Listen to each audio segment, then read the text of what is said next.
হ্যাঁ, আমি মরিচ কম খাই।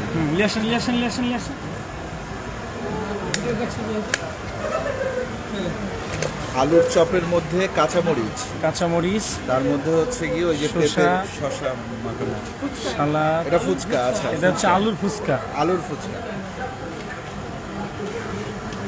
ও, এটা বাংলাদেশিরাই সম্ভব, তাই না? এগুলা বাংলাদেশি সম্ভব, হ্যাঁ, বাংলাদেশেই সম্ভব। বসেন, টাকা লাগবে না ভাই, বসেন।